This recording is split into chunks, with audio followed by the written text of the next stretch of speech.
Está dentro de um tema. Hoje e a semana que vem eu vou trabalhar dois textos no livro de Marcos. Hoje a gente vai trabalhar Marcos 10, 46 a 52, se você quiser abrir sua Bíblia. O livro de Marcos, capítulo 10, versículos 46 a 52. E a semana que vem nós vamos voltar um pouco no capítulo, mas eu deixo de surpresa para a semana que vem. Até nós voltarmos às nossas séries, que retornamos em agosto. Teremos um período aí de um mês, com a participação minha, do pastor Jonathan e também do pastor Kevin, que também ministrará em uma das datas. Tá bom? Vamos fazer a leitura do texto. Marcos capítulo 10, versículos 46 a 52. Então chegaram a Jericó, quando Jesus e seus discípulos, juntamente com uma grande multidão, estavam saindo da cidade. O filho de Timeu, Bartimeu, que era cego, estava sentado à beira do caminho, pedindo esmola.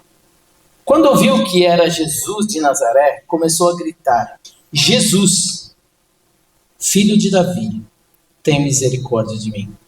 Muitos o repreendiam para que ficasse quieto, mas ele gritava ainda mais: Filho de Davi, tem misericórdia de mim. Jesus parou e disse: chamem-no. E chamaram o cego. Ânimo, levante-se. E ele o está chamando.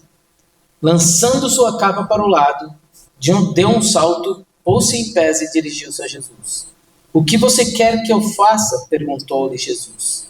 O cego respondeu: Mestre, eu quero ver. Vá, disse Jesus. A sua fé o curou. Imediatamente ele recuperou a visão e seguiu Jesus pelo caminho. Vamos orar. Senhor, queremos te adorar nessa noite e podemos fazer isso de diversas formas durante o nosso culto. Já fizemos cantando, já fizemos na comunhão, quando chegamos aqui. Faremos agora através da palavra de Deus, que o Senhor fale através de mim, que a tua palavra seja pregada fielmente. Senhor, não permita que o meu coração fale mais do que a tua palavra. Me capacite a ficar firme no texto bíblico e caminhando e trazendo aplicações para a vida das pessoas aqui presentes. Me capacite para que eu possa passar a mensagem com fidelidade. Também pedimos pelo tempo de comunhão depois, na celebração dos nossos aniversariantes do mês, que possamos ter uma boa comunhão. Oramos isso em nome de Jesus. Amém. Amém. Meus irmãos, quantos de vocês, para as mulheres vai ser um pouco diferente, mas eu sei que os homens têm uma dificuldade muito grande com o GPS, porque eles sempre sabem o caminho melhor que o GPS. Você já notaram isso? Ou se você, talvez você, mulher, também, mas eu sei que os homens gostam de não depender do GPS. Mas o GPS é uma ferramenta essencial hoje, porque o GPS ele nos ajuda a chegar de um ponto ao outro. Ele nos ajuda na nossa caminhada. Eu, particularmente, sou um daqueles que eu vou uma vez no local, dificilmente eu não sei chegar lá de novo. E muitas vezes a Ilô fala: você não vai pôr o GPS? E eu falo: não precisa.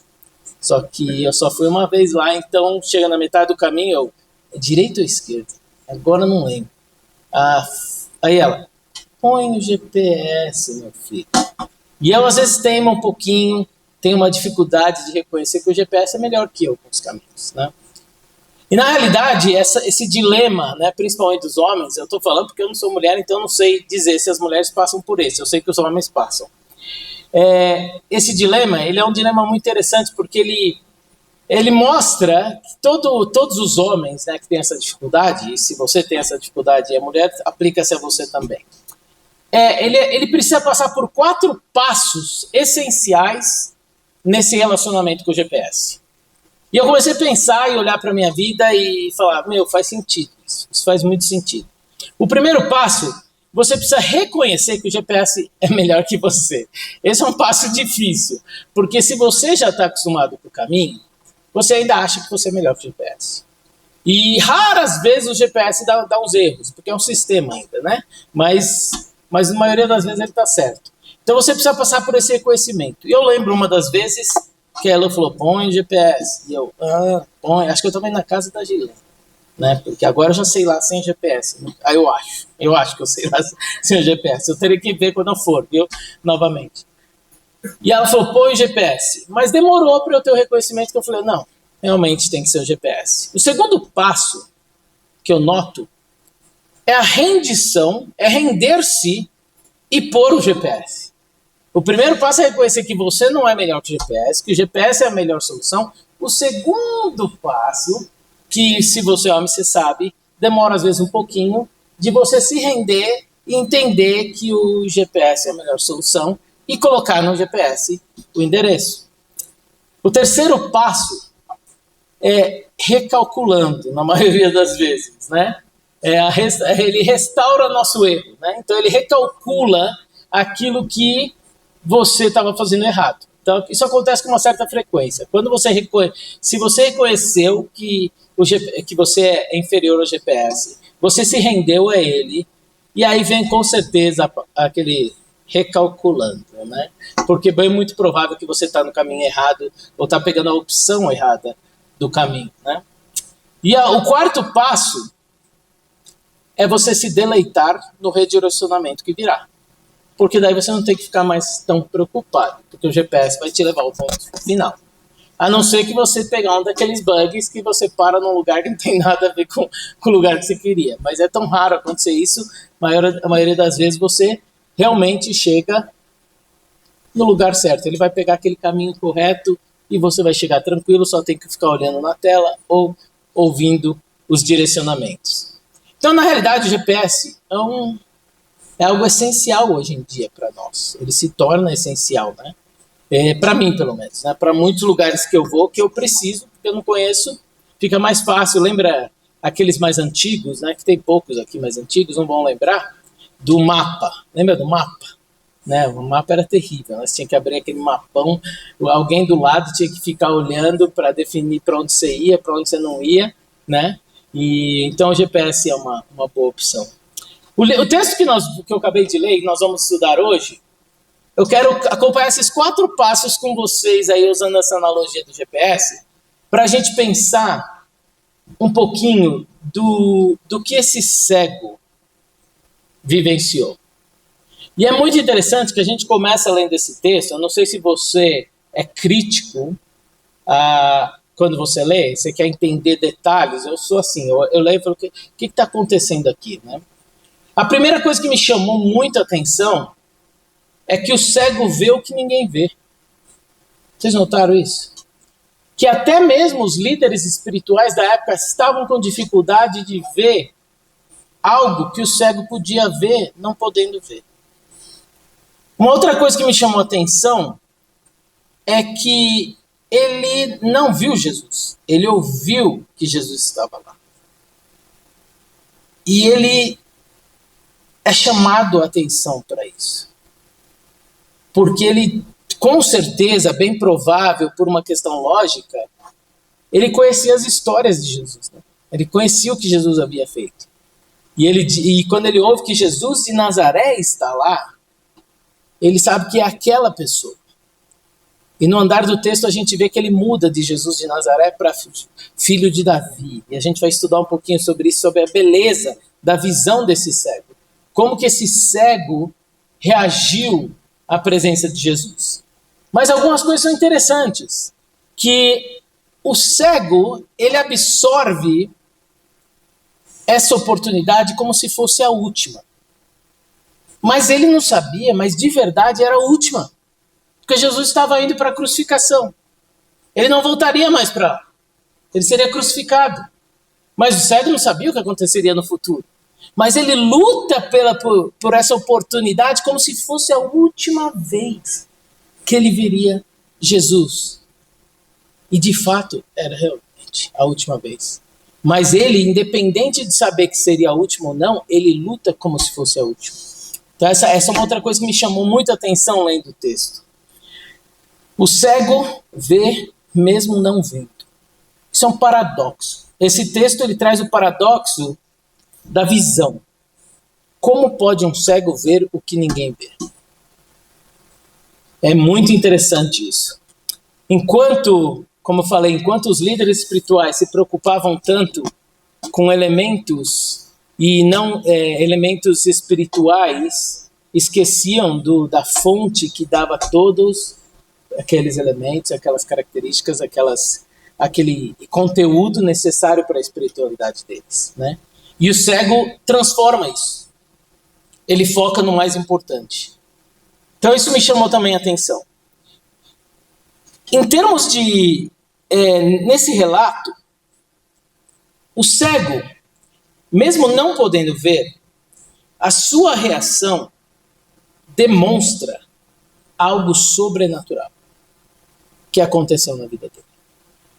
Ele reage de uma forma sobrenatural. E nós vamos tentar olhar no texto, olhando para cada versículo, e observar esses detalhes que nos ajudam a pensar sobre isso.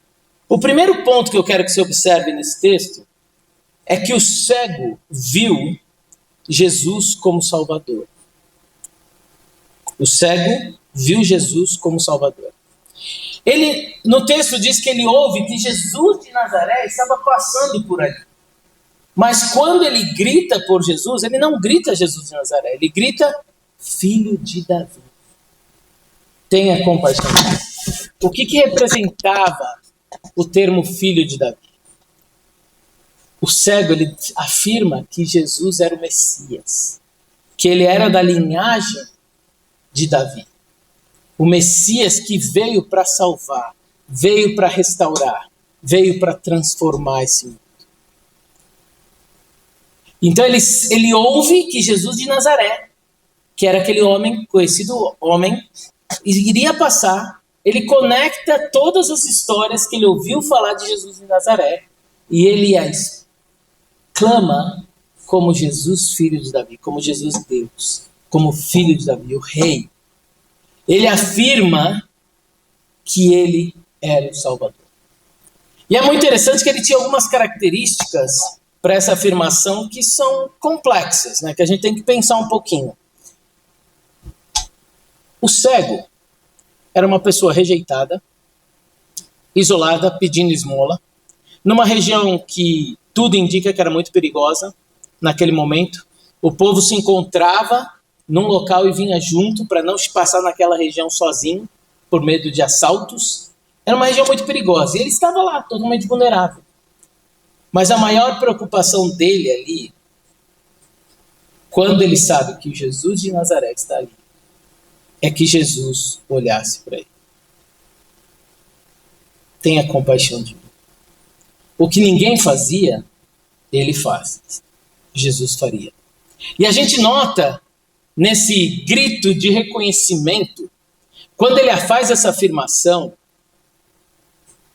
o cego Bartimeu, o que ele diz através desse grito de reconhecimento? Ele está dizendo: Senhor, eu dependo totalmente de Ti. Tenha misericórdia de mim, Senhor. Eu preciso de Ti. Olha para mim. Sem Ti, não sou nada. Eu preciso de Ti. A afirmação de ser Messias, ele reconhece que ele era o Salvador. Que Jesus era o Salvador. E ele diz: tenha compaixão de mim, olhe para mim, filho de Davi. E é interessante que Jesus responde com aquele clamor, aquela resposta natural de Jesus. Chame. Claro que eu vou olhar para ele. Mas enquanto isso ocorria, antes de Jesus chamá-lo, a multidão gritava dizendo: para de gritar, não grita, não grita. Deixe Jesus em paz. E aquilo, ao invés de calar ele, o motivava mais a gritar. Por quê? Ele tratou aquela situação como se fosse a última vez que ele veria o Messias. E na verdade foi a última vez. Então aquele desejo aquele desejo incessante, que fala, não é incessante, é aquele desejo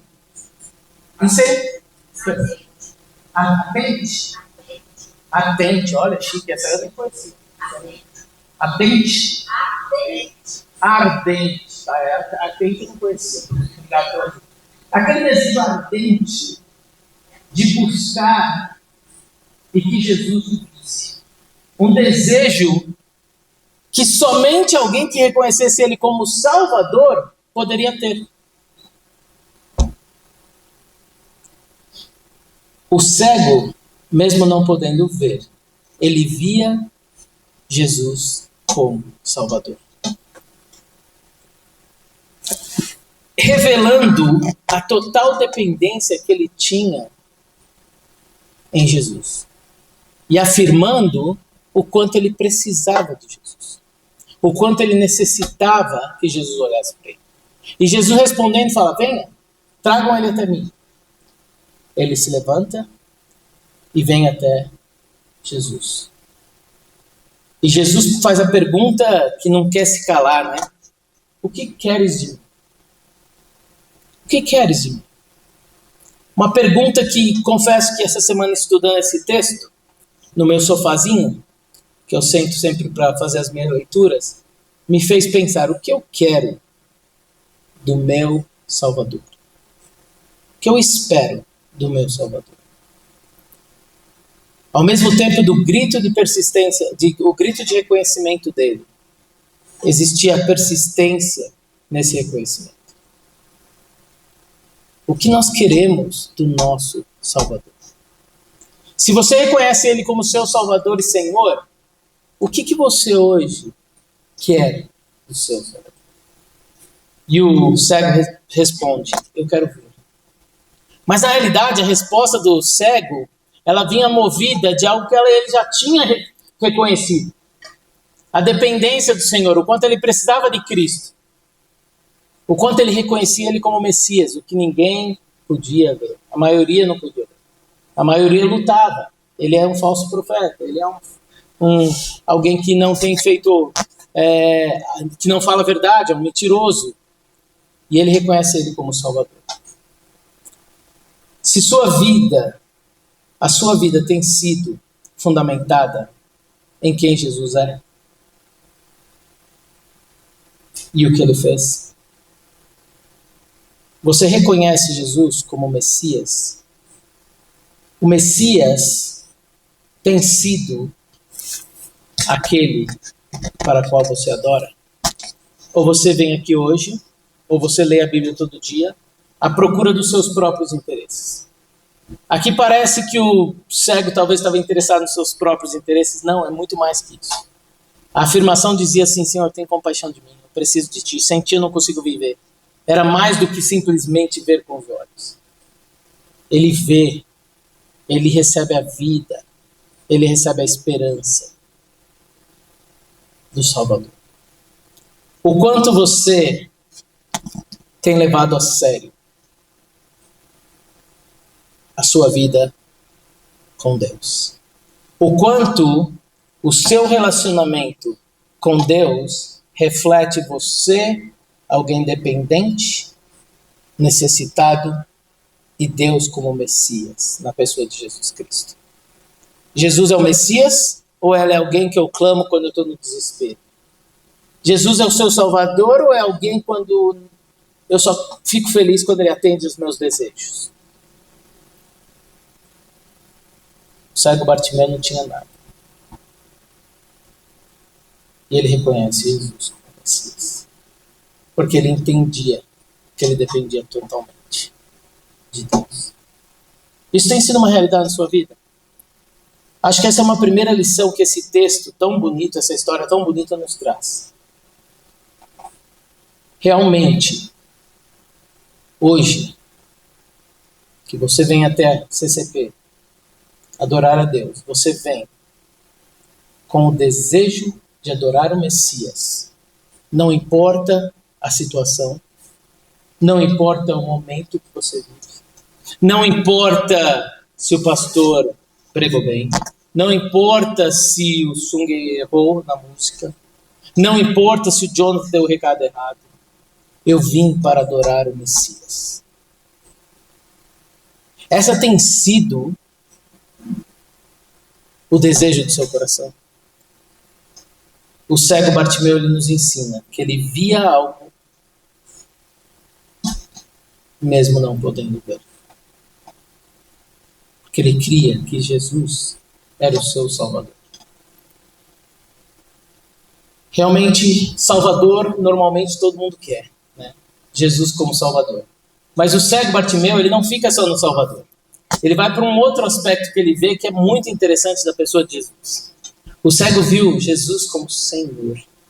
Ele não é só Salvador, ele é Senhor da minha vida. Olhando no texto, a gente vê no versículo 51, o chamado e a pergunta. Jesus, parando, mandou que eles chamassem e chamaram o cego, dizendo-lhe: tem bom ânimo, levanta-te, ele te chama. E lançando de si sua capa, levantou-se e foi ter com Jesus. E Jesus falando disse-lhes: que queres que eu faça? Dois destaques aqui no texto muito legal, que eu não sei se você já observou. O que o cego faz? Ele lança sua capa. Talvez a única coisa que ele tinha. Ele lança porque é mais importante eu estar com o Messias. É mais importante eu estar com Jesus do que a capa que eu visto. E lembra que a capa representava na situação do cego proteção, cuidado, na noite fria. Aquela capa era essencial. Ele simplesmente larga para trás tudo que ele tinha. Um desprendimento total, lança sua capa e se joga. O texto diz que ele salta. Para quem conhece a realidade de um cego, o cego não salta normalmente, porque ele não enxerga. Então ele vai com cuidado, devagar. Mas naquele momento, além de ele desprender de tudo que ele tinha, porque ele estava focado tão somente no Salvador, ele faz o Salvador ser o Senhor da vida dele, não a capa, não os meus bens, não as minhas vontades. O meu Salvador é meu Senhor. Ele abre mão disso e salta, como se fosse uma criança saltando nos braços dos pais. Você já viu nas igrejas, nos órgãos, que a criança saltando para o pé? Você já viu isso? Onde a criança encontra essa confiança? Que o pai não vai sair da frente, opa, acabou. Não. Onde encontra? Que o pai vai cuidar dela. Que o pai não vai deixar ela cair. Ele se lança aos braços do seu Senhor. E esse lançar aos braços e desprendimento, deixar de lado tudo para servir o seu Senhor, traz para nós algumas lições importantes para a gente pensar. Embora, se você olhar no texto, muitas vezes é traduzido como mestre, quando ele afirma, né? Quando ele responde, mestre, eu quero ver. Esse texto, ele é muito, essa palavra que é usada no original, é muito profunda. Era um título, na época, no original, que envolvia reverência, envolvia submissão. Então, quando Jesus manifesta, quando o cego Bartimeu diz, mestre, ele está se colocando totalmente submisso ao seu Senhor. Além de Salvador já manifestado, porque ele era o filho de Davi, o Messias que veio para libertar, que veio para trazer restauração, que veio para trazer o perdão dos pecados, ele também é meu mestre. É aquele que eu quero me submeter. É aquele que eu quero viver para ele. E o texto encerra, né, pulando para o final, que diz que ele saiu e seguiu a Jesus. Ele se torna seguidor de Jesus, porque ele entende que Jesus é Salvador e é Senhor. Salvador, você já ouviu aquela história? Quem que não quer ir para o inferno? Todo mundo quer Jesus Salvador, mas nem poucos querem Jesus como Senhor. E o cego nos ensina que o nosso Deus, na pessoa de Jesus Cristo, encarnado, que veio aqui e viveu por mim e por você, Ele não é apenas Salvador.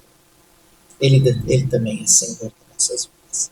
Se você entender que Ele é Salvador e não entende que Ele é Senhor, você ainda não entendeu que Ele é Salvador.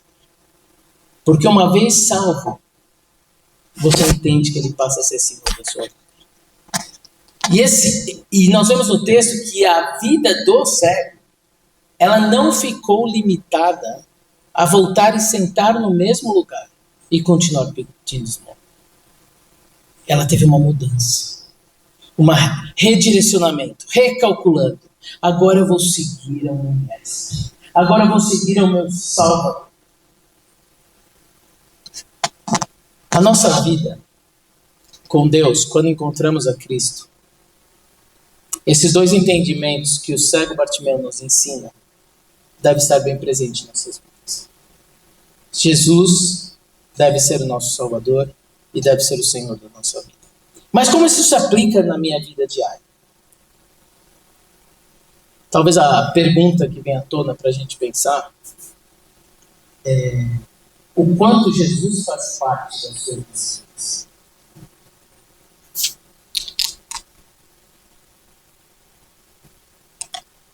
O quanto as suas decisões são fundamentadas na palavra de Deus.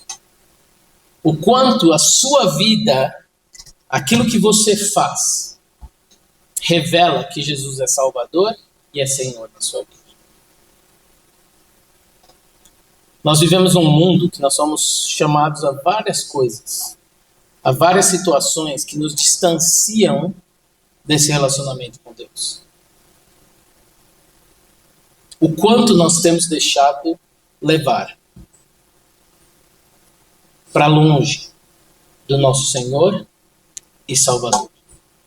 O quanto sua vida revela que Jesus é seu Salvador e é o seu Senhor. É aquele que você vai desprender, deixar tudo de lado e vai se saltar nos braços do Senhor. Normalmente a gente faz isso quando está passando em crise. Passando difícil, todo mundo quer orar. Desespero. Vem aquelas dificuldades, você começa a falar, Senhor, por favor, não me abandone. Aí as coisas vão bem, eu me afasto, eu perco a noção do senhorio, do Espírito Santo, porque eu consigo lidar sozinho. Mas quando vem as provações, eu não consigo lidar sozinho. Vem o meu desespero. Aquele clamor desesperado, o Senhor tem o retorno. Eu não sei se você não passou, eu já passei.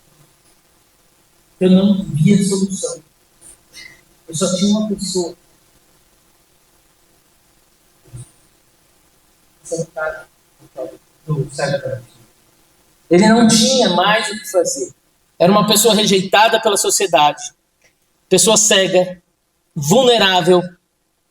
Não tinha nada, apenas uma capa. Mas ele via o que ninguém podia ver, o que muitos não podiam ver. Enquanto muitos olhavam para Jesus como alguém que está um mentiroso, um charlatão, ele via Jesus como Salvador e Senhor da sua vida. E traz a transformação a ponto que ele o segue. Nós, quando conhecemos a Cristo, entregamos nossa vida a Cristo, nós passamos a ser seguidores de Jesus Cristo. Você tem sido seguidor de Jesus Cristo? Ou Jesus Cristo tem sido uma geladeira para você? Bateu uma fominha, eu abro a geladeira, né? E vou lá e busco ele. Então, na hora que bater a fome, eu vou sair correndo e vou orar, e vou clamar, e vou declarar, e vou fazer o que eu tiver que fazer, porque eu estou desesperado. É essa a função da geladeira para nós. Na hora que a fome vem, é lá que você vai. Mas se Jesus é Salvador e Senhor da sua vida, Ele deve estar presente em tudo na sua vida.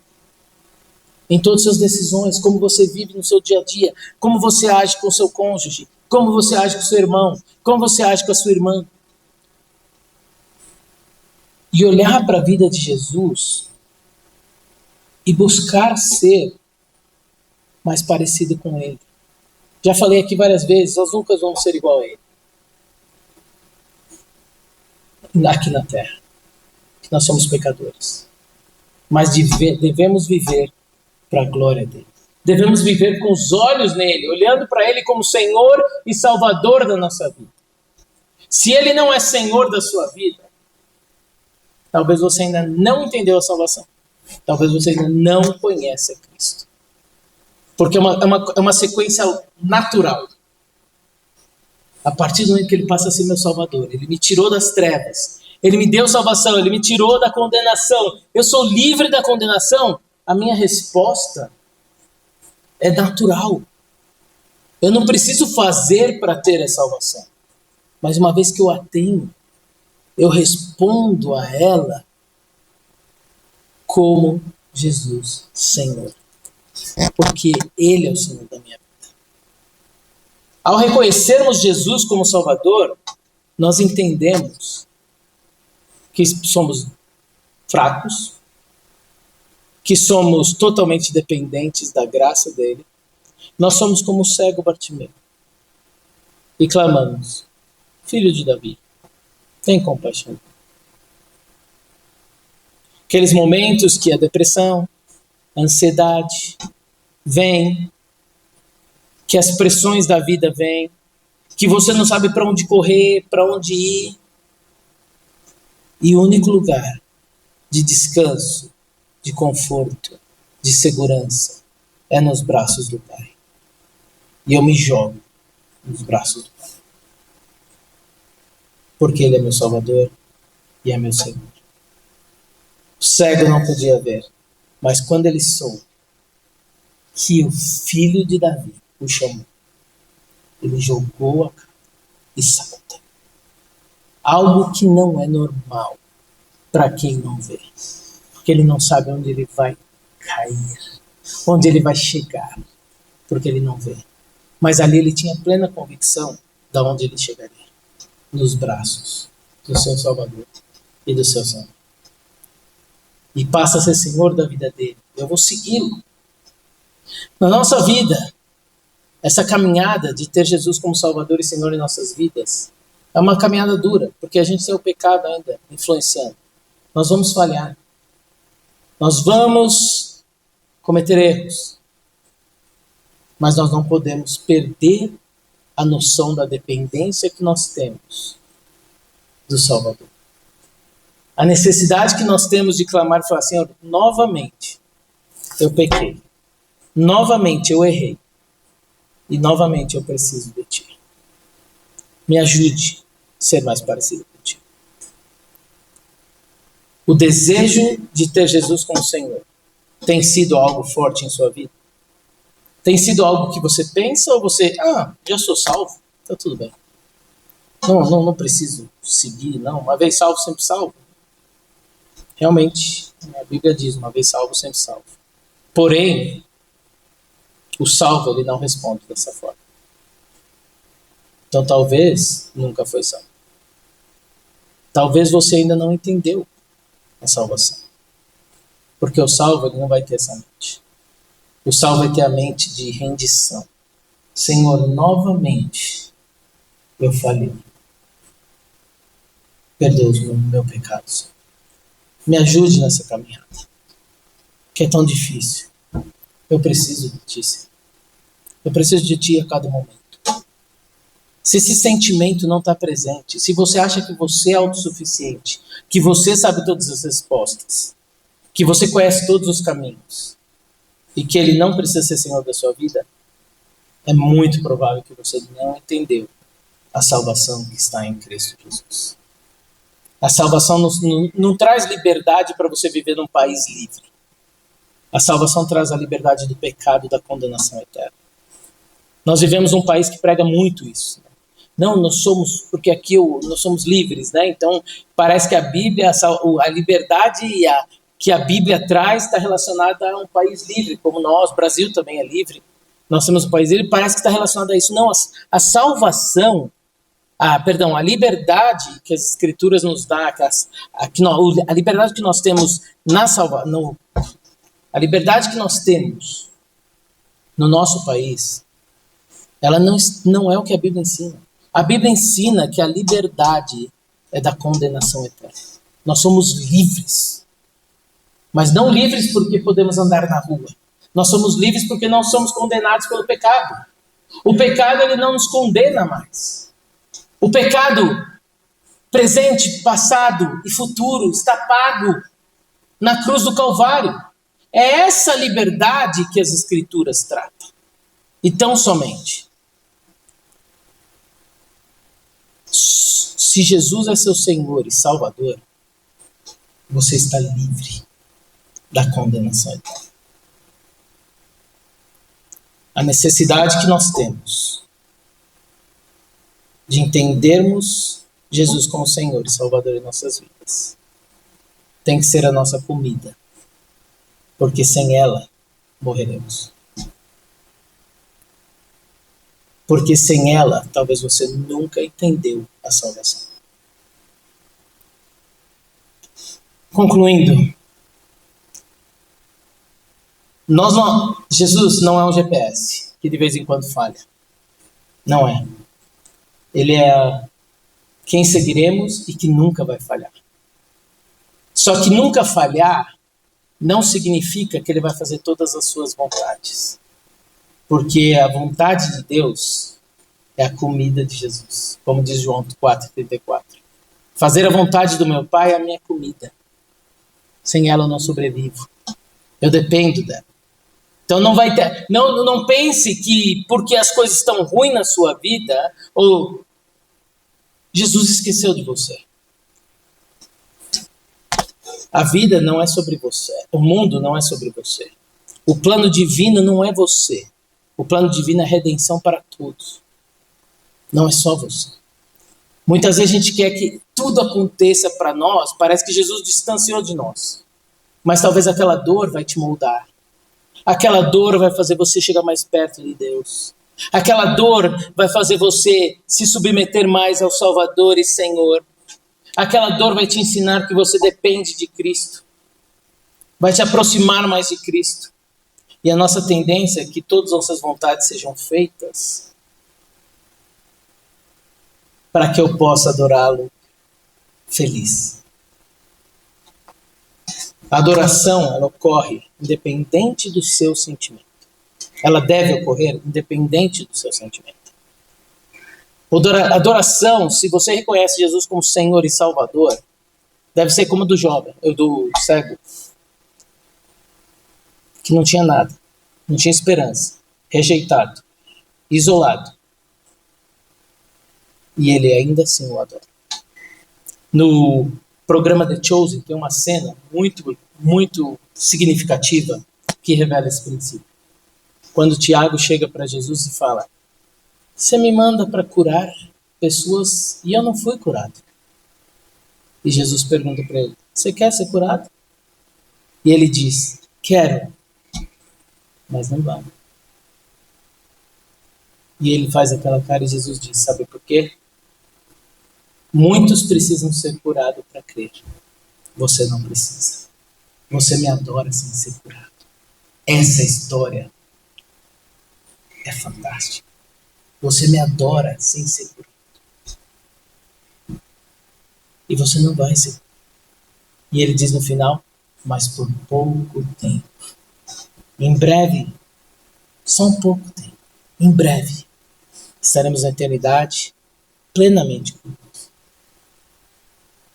Aquela cena me marca muito, porque ele lutava com a situação que ele vivia, e ele, sem entender porque outros eram curados e ele não, porque ele cria independente da cura.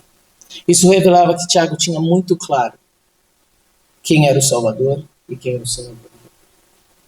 E Tiago sabia que ele podia curar, mas na perfeita vontade dele, Deus não ia curar. E ainda assim o adorava.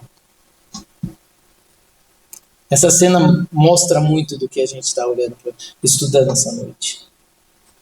Voltando aos nossos 4 passos que todo homem deve aprender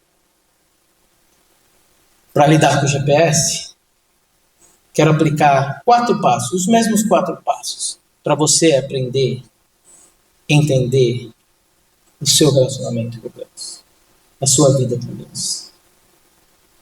Talvez você já passou por algum deles. O primeiro passo é reconhecer quem você é. Reconhecer que você é uma pessoa dependente dele. Uma pecadora. Que você não é autossuficiente. Que o mundo não é sobre você. Que não é que todo mundo tem que estar ao seu redor.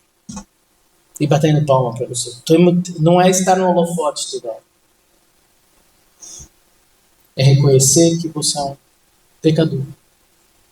Dependente da misericórdia de Deus. Filho de Davi. Tem compaixão. Uma vida de dependência constante. Mas tudo que eu faço está dando certo. Dê glória a Deus. Mas tudo que eu faço dá errado. Dê glória a Deus. Pastor, mas você não sabe o quanto é difícil. Dê glória a Deus. Porque isso vai revelar que você sabe exatamente quem você é. Entender quem você é, o reconhecimento de quem você é e quem Deus é, tem que produzir dependência. Se não produz dependência, tem coisa errada. Talvez você não entendeu ainda o que é Jesus, Senhor e Salvador. O segundo passo, primeiro é reconhecimento de que o GPS é melhor que nós, né? O primeiro passo é reconhecer quem nós somos, que não dá para disputar com o GPS nas ruas de Colorado Springs. Mas o GPS de vez em quando pode falhar, mas nessa analogia, quando nós colocamos Jesus não erra. Então é reconhecer que Ele é soberano, é o Pai perfeito, e Ele sabe o que é melhor para mim. Ele sabe o que é melhor para você, mesmo que seja dor.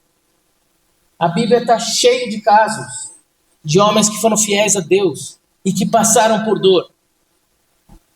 A dor faz parte do plano de Deus. Não me pergunte por quê. Mas nós vemos que Deus tratou com a dor. Agora, porque Ele quer ser o mal? Não. Porque Ele quer o plano de Deus, que é perfeito, bom e agradável, seja cumprido. Porque muitas vezes nós pensamos só em nós. Só queremos a nossa vontade. Segundo ponto, redenção. Obrigado. Eu tenho uma ajudante hoje que está me ajudando bastante.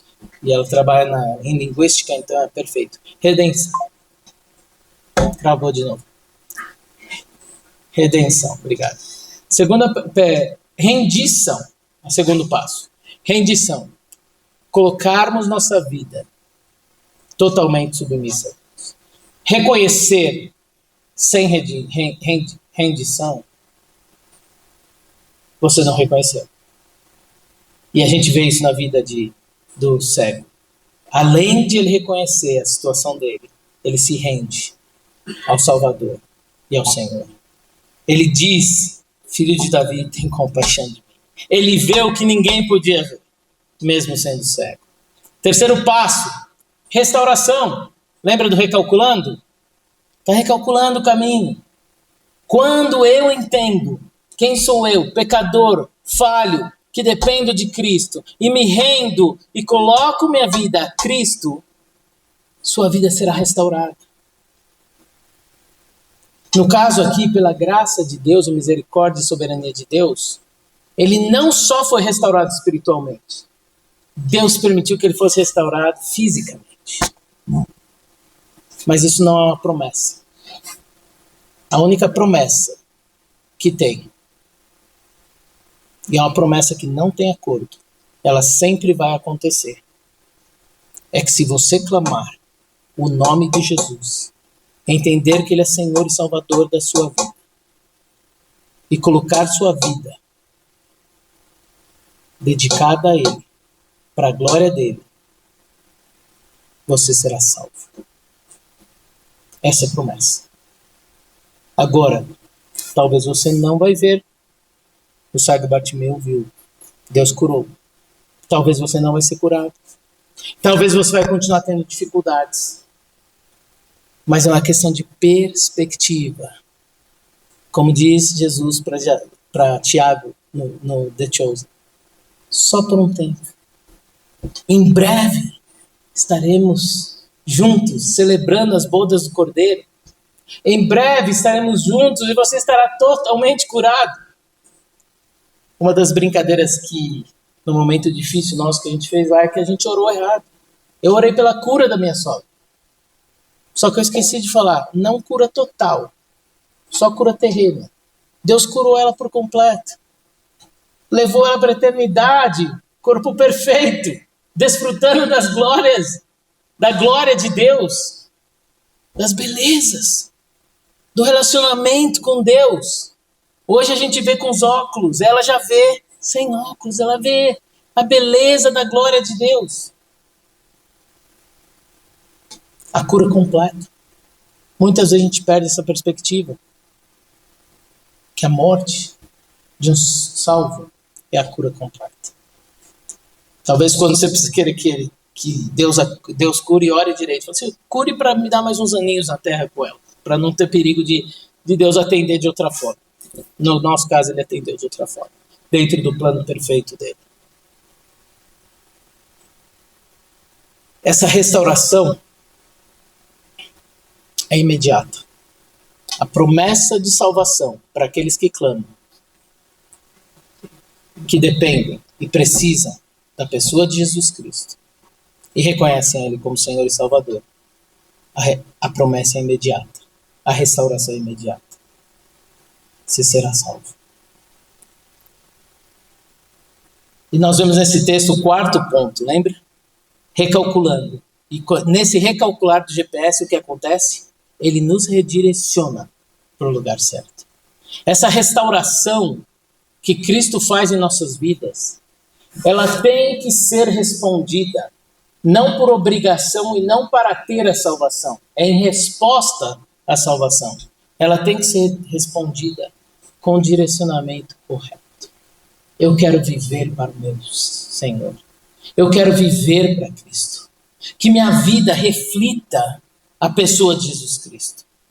Tinha um pregador que dizia o seguinte: se você quer saber se você está fazendo, se você está vivendo para a glória de Deus, pergunta para um não crente. É muito interessante esse raciocínio dele.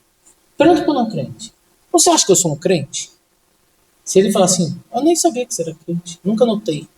E se ele trabalha com você há muito tempo, se é a primeira vez, e vê sua vida diária, por que será que ele não vê a pessoa de Cristo em você? Por que será que ele nunca ouviu falar sobre a história da salvação que transformou a sua vida e pode transformar a vida dele, mas você nunca falou? Eu lembro da história de um rapaz que se converteu. Tenho duas histórias, na realidade. Uma é minha e outra é de outro rapaz que se converteu, e ele falou para mim: por que você nunca me contou essa história? Eu te conheço há 10 anos. E você conhecia. E você vivia essa história. E você nunca me contou. Quando a pessoa me contou, eu me entreguei. Eu joguei meu casaco. Eu saltei. E por que você nunca me contou? Talvez essa é uma reflexão. Deus age na forma dele. Deus é soberano. Deus sabe o que é melhor para você. A sua dor não está esquecida por Deus. Deus te vê. Deus sabe o que você está passando. Deus sabe as lutas. Mas não tem promessa de que você não terá lutas. Mas tem promessa de que se você clamar, filho de Davi, tem compaixão de mim, salvação estará em sua casa. Você terá salvação. Isso é promessa. Mas não tem promessa de que não terá lutas. Mas ele promete que estará conosco nessa jornada. Naqueles momentos de luta, dores, ele estará conosco. Ele caminhará conosco. Naquele desafio, naquelas provações que fazem com que a gente tropeça, fique fraco, desanimado. Mas ele está contigo. Ele está olhando para você. Quando você fecha a porta do seu quarto e você chora, clama, Deus está te vendo. Deus está te vendo. Porque ele prometeu estar com você, mas não tem promessa de que não terá dificuldades. Não sabemos como foi o resto da vida do cego Bartimeu. Não tem relatos. Mas sabemos, a promessa que temos é que o cego Bartimeu estará conosco na eternidade. Celebraremos juntos com ele as bodas do Cordeiro, porque ele entendeu e entregou sua vida a Cristo como Senhor e Salvador, não apenas como Salvador. Ele o seguiu. Ele quis viver para a glória dele, o seu Salvador e o seu Senhor. Vamos orar. Senhor, queremos te agradecer por esse texto tão precioso, profundo. Senhor, que o Senhor possa estar falando aos nossos corações, Senhor, cada vez mais. Precisamos mais e mais de Ti, Senhor. A jornada da vida não é fácil, a jornada da vida é difícil, mas precisamos aprender com o cego Bartimeu. Devemos olhar para o filho de Davi, mostrando que reconhecemos Ele como Senhor e Salvador da nossa vida. Reconhecendo que Ele é soberano, que as dores que eu passo não saem do controle dele, que as dores e as dificuldades dessa vida não são algo esquecido por Ele. Ele está conosco, nos ajuda a caminhar. E se hoje temos alguém aqui que ainda não entendeu que Ele é Salvador e Senhor, talvez aqui alguém só interessada em não passar a eternidade no inferno, porque é assustador, talvez quer só fugir do inferno, só quer Jesus como Salvador, mas Ele não precisa ser Senhor na minha vida. Que essa palavra possa ficar clara, dizendo que não tem como ser só Salvador e não ser Senhor. Ele passa a ser Senhor da nossa vida. Nós queremos viver para a sua glória, nós queremos acertar, nós queremos fazer aquilo que vai ser para a glória dele, porque Ele nos salvou e passa a ser o nosso Senhor. Fala, Senhor. Eventualmente, se alguém hoje aqui presente não conhece o Senhor como Salvador e como Senhor da vida deles, fala, Senhor, transforma esse coração. Que o Teu Espírito venha reinar. E que o Espírito passe a incomodar, que naqueles momentos difíceis, aqueles momentos de luta, o Espírito incomode para que nós possamos viver para esse senhorio de Cristo. Viver para a glória dele, entendendo que Ele é Senhor de nossas vidas. Nos ajude, Senhor, nessa jornada. Precisamos de Ti. Oramos isso em nome de Jesus. Amém.